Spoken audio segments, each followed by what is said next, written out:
नमस्ते दोस्तों, भगवान जगन्नाथ की पौराणिक कथा आइए सुनते हैं। माना जाता है कि भगवान विष्णु जब चारों धाम पर बसे अपने धामों की यात्रा पर जाते हैं तो हिमालय की ऊंची चोटियों पर बने अपने धाम बद्रीनाथ में स्नान करते हैं। पश्चिम में गुजरात के द्वारिका में वस्त्र पहनते हैं, पुरी में भोजन करते हैं और दक्षिण में रामेश्वर में विश्राम करते हैं। द्वापर के समय भगवान कृष्ण पुरी में निवास करने लगे और बन गए जग के नाथ अर्थात जगन्नाथ। पुरी का जगन्नाथ धाम 4 धामों में से एक है। यहाँ भगवान जगन्नाथ बड़े भाई बलभद्र और बहन सुभद्रा के साथ विराजते हैं। हिंदुओं की प्राचीन और पवित्र 7 नगरियों में पुरी उड़ीसा राज्य के समुद्री तट पर बसा है। जगन्नाथ मंदिर विष्णु के 8वें अवतार श्री कृष्ण को समर्पित है। भारत के पूर्व में बंगाल की खाड़ी के पूर्व छोर पर बसी पवित्र नगरी पुरी उड़ीसा की राजधानी भुवनेश्वर से थोड़ी दूरी पर है।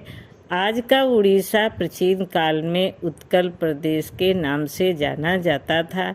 यहाँ देश की समृद्ध बंदरगाहें भी हैं, जहाँ जावा, सुमित्रा, इंडोनेशिया, थाईलैंड और अन्य कई देशों का इन्हीं बंदरगाह से रास्ते व्यापार होता था। पुराणों में इसे धरती का बैकुंठ कहा गया है। ये भगवान विष्णु के 4 धामों में से एक है। इसे श्री क्षेत्र, श्री पुरुषोत्तम क्षेत्र, शाक क्षेत्र, नीलांचल, नीलगिरी और श्री जगन्नाथपुरी से भी कहते हैं। यहाँ लक्ष्मीपति विष्णु ने तरह तरह की लीलाएं की थी। ब्रह्मा और स्कंद पुराण के अनुसार यहाँ भगवान विष्णु पुरुषोत्तम नील माधव के रूप में अवतरित हुए और सबर जनजाति के परम पूज्य देवता बन गए। सबर जनजाति के देवता होने के कारण यहाँ भगवान जगन्नाथ का रूप कबीलाई देवताओं की तरह है। पहले कबीले के लोग अपने देवताओं की मूर्तियों को काठ से बनाते थे।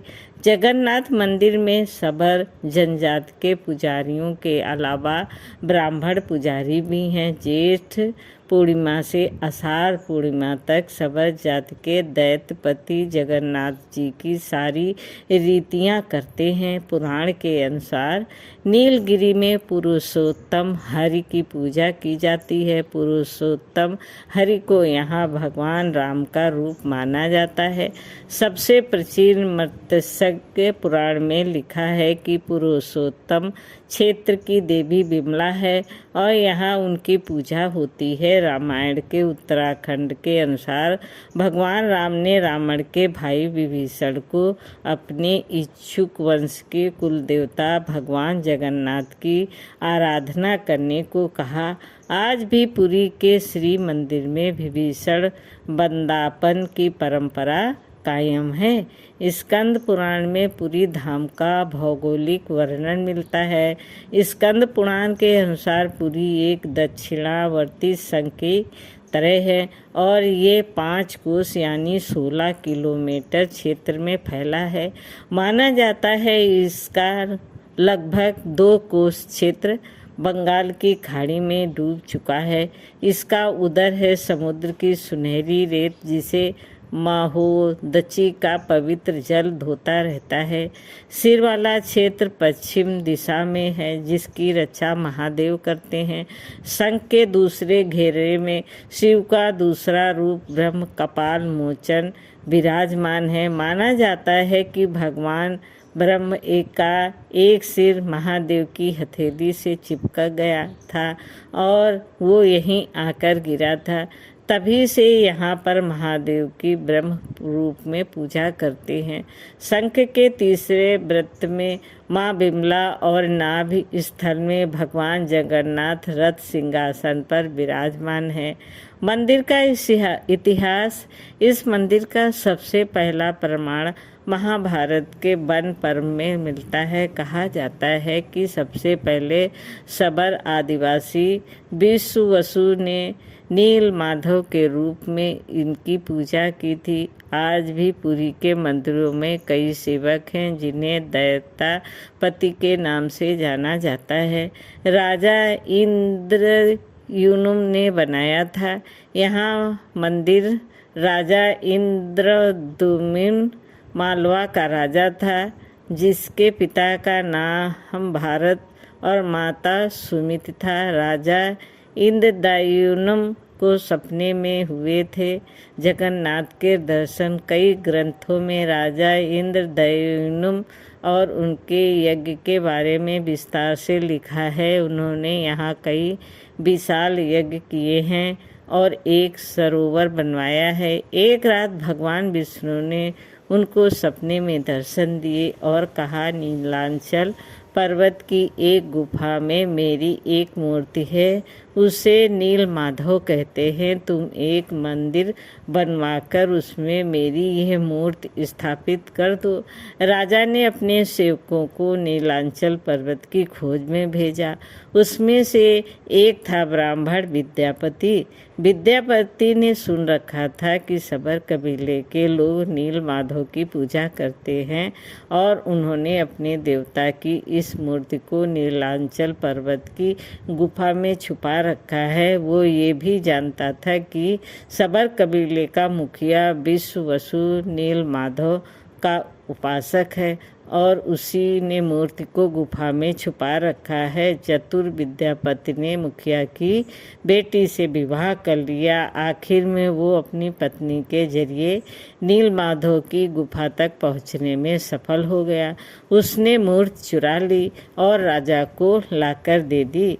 विश्ववसु अपने आराध्य देवता की मूर्ति चोरी होने से बहुत दुखी हुआ। अपने भक्त के दुख से भगवान भी दुखी हो गए। भगवान गुफा में लौट गए, लेकिन साथ ही राजा इंद्रद्युम्न से वादा किया कि वो एक दिन उनके पास जरूर लौटेंगे। बरसत की वो एक दिन उसके लिए विशाल मंदिर बनवा दे। राजा ने मंदिर बनवा दिया और भगवान विष्णु से मंदिर में विराजमान होने के लिए कहा। भगवान ने कहा कि तुम मेरी मूर्ति बनाने के लिए समुद्र में तैर रहा पेड़ का बड़ा टुकड़ा उठाकर लाओ, जो द्वारिका से समुद्र में तैरकर पुरी आ रहा है। राजा के सेवकों ने उस पेड़ के टुकड़े को तो ढूंढ लिया, लेकिन सब लोग मिलकर भी उस पेड़ को उठा नहीं पाए। तब राजा को समझ आ गया कि नील माधव के अन्यायी भक्त सबर कबीले के मुखिया विश्ववासु की ही सहायता लेनी पड़ेगी। सब उस वक्त हैरान रह गए जब विश्ववासु भारी भरकम लकड़ी को उठाकर मंदिर तक ले आया। अब बारी थी लकड़ी से भगवान की मूर्ति गढ़ने की। राजा के कारीगरों ने लाख कोशिश कर ली, लेकिन कोई भी लकड़ी में एक छेनी तक नहीं लगा सका। तब तीनों लोगों के कुशल कारीगर भगवान विश्वकर्मा एक बूढ़े व्यक्ति का रूप धारण कराए। उन्होंने राजा को कहा कि वे नील माधव की मूर्ति बना सकते हैं, लेकिन साथ ही उन्होंने अपनी शर्त भी रखी कि वे 21 दिन में मूर्ति बनाएंगे और अकेले में बनाएंगे। कोई उनको बनाते हुए नहीं देख सकता। उनकी शर्त मान ली गई। लोगों को आरी छेने हथौड़ी की आवाज़ आती रही। राजा इंद्रद्युम्न की रानी गुडची अपने को रोक नहीं पाई। वो दरवाजे के पास गई तो उसे कोई आवाज़ सुनाई नहीं दी। वो घबरा गई। उसे लगा बूढ़ा कारीगर मर गया है। उसने राजा को इसकी सूचना दी। अंदर से कोई आवाज़ सुनाई नहीं दे रही थी तो राजा को भी ऐसा ही लगा। सभी शर्तें और चेतावनियों को दरकिनार करते हुए राजा ने कमरे का दरवाज़ा खोलने का आदेश दिया। जैसे ही कमरा खोला गया तो बूढ़ा व्यक्ति गायब था और उसमें 3 अधूरी मूर्तियाँ मिली पड़ी थी। भगवान नील माधव और उनके भाई के छोटे छोटे हाथ बने थे, लेकिन उनके टांगे नहीं, जबकि सुभद्रा के हाथ पांव बनाए ही नहीं गए थे। राजा ने इसे भगवान की इच्छा मानकर इन्हीं अधूरी मूर्तियों को स्थापित कर दिया। तब से लेकर आज तक तीनों भाई बहन इसी रूप में विराजमान हैं। दोस्तों, कहानी कैसी लगी लाइक करें। सब